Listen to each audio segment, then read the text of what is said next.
It is a Tuesday evening, and we're gonna start it out with a little rock and roll. What do you say?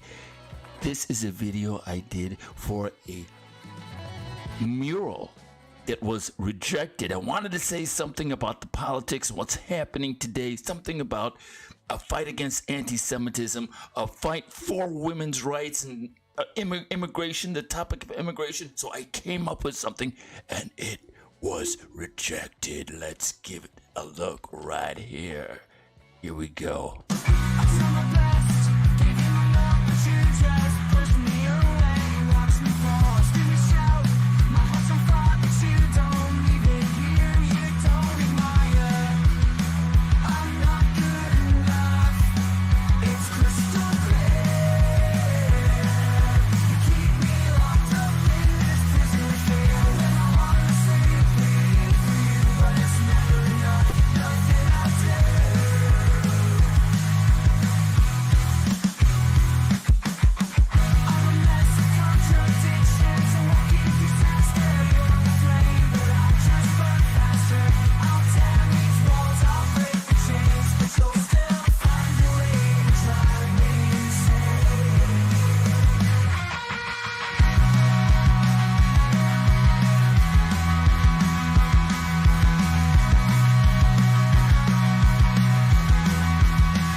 What do you say when you got something to say with your art? We can stop with the booms.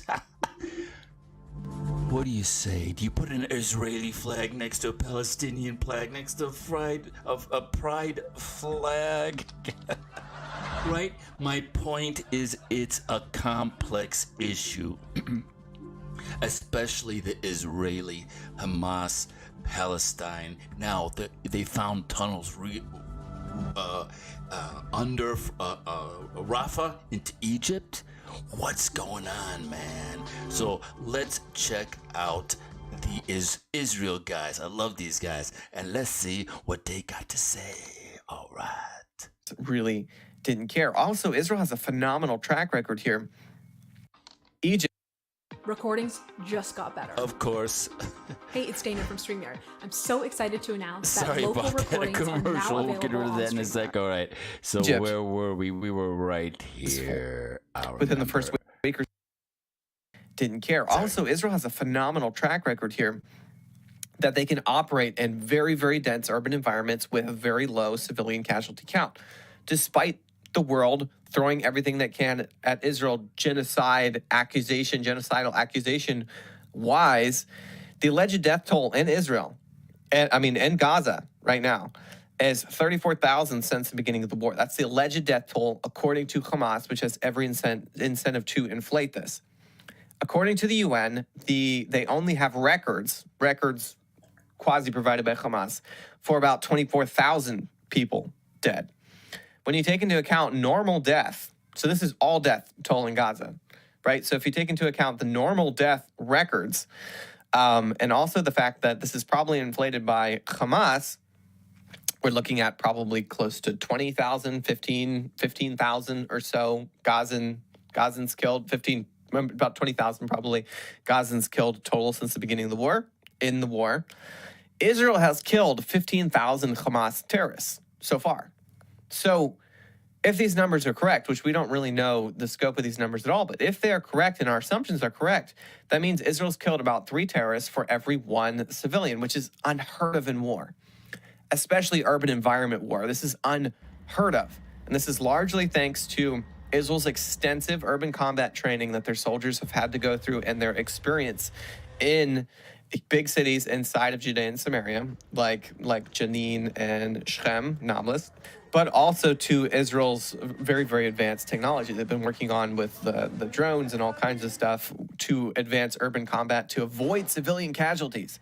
So Israel has a phenomenal track record here, 3-1 terrorist to civilian estimated death count, which is unheard of in urban combat war. That just does not happen. So with that, why on earth was the U.S. so adamant that Israel not go into Rafah? Very great question. Very great question. Let this give this guy a round of applause. What's going on here? Why? What's with this Rafah? Okay, so any death is a horrible death, especially if it's a woman or a child in war. Granted, but he's talking about numbers that are unheard of in urban combat, like Stalingrad.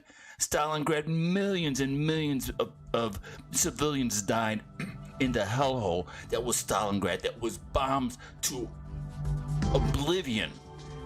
And they found that you couldn't go to war, you couldn't create a normal military operation if all the buildings were completely destroyed. So what's going on with Rafah? What's going on? Well, here, the Israeli guys are going to tell us again.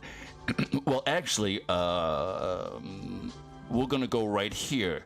We're going to check this out, all right? We'll get to the Israel guys in just a second. They found munitions in Rafah that were sold to Israel in 2008, all right? So the IDF just recovered U.S.-made M112 explosive charges in a school in Jabalia, Gaza. All right? The batch numbers on the charges indicate they are from a 2007 production that were sold to Egyptians. Okay, so this thing is not as easy as us versus them. It's a completely 4D chess thing. Israel is one of our greatest allies. And so they're playing both against the middle to get money, to pacify the other factions that are out there in Israel and the Middle East. All right, so let's check out the Israel guys one last time, and then we'll call it for the evening. Here we go. Also, in case you don't realize, the United States and Egypt work hand in glove. According to the State Department, I believe, they've said that Egypt is next to Israel our most important ally in the Middle East. We give them about $3 billion every year in military aid. We do a lot of intelligence work together. They facilitate a lot of our projects in the Middle East. We have a lot of operatives inside of Egypt doing different projects for the U.S. government. So, if there are dozens and dozens of huge tunnels underneath Rafah in between Gaza and Egypt that are presumably funneling a huge supply of weapons into Gaza and allowing Hamas operatives to come in and out at will, it is inconceivable in my mind that the U.S. did not know about this, that U.S. intelligence, the CIA, did not know this. And if they did know it, this would completely explain why the U.S. has been panicking about Israel going into Rafah, because they knew that their dirty laundry would be dragged out into full sunlight for all the world to see, that, in effect, the U.S. has been enabling both sides of this war, giving aid to Israel for their defense, but also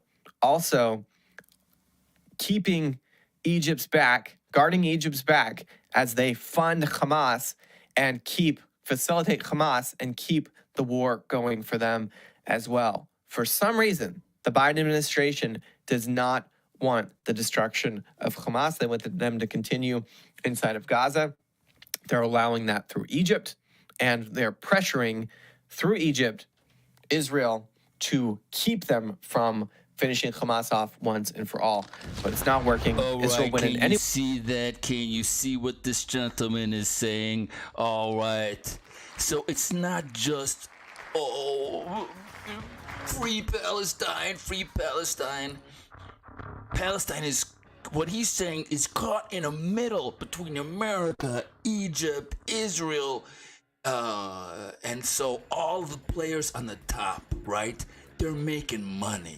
They're making money to moderate the war. They're making money bringing arms into the war. They're making money selling arms. They're making money exploding buildings, and all the horrors that are happening. They're making money from both funding both sides of the war. This is classic imperialist warfare crap that's been happening for hundreds of years. And so it's much more complex than just free Palestine. You know, if we're going to talk about the conflict between Israel and Palestine and Hamas and the Middle East, you have to intelligently talk about the Sykes-Picot Agreement back in World War I, where it all started. So in the description, I've got just some bullet points. Go through them, read them, sort of get your mind around the fact that it's bigger than just us versus them. Don't believe the hype. It's not just good guys and bad guys and this and that. It's a whole cluster nightmare. All right, that's all I've got to say. Thanks so much for watching. Lots of fun on the way. We'll fill you in on the next broadcast. All right, take care. Thanks for watching, and we'll see you next time. Au revoir.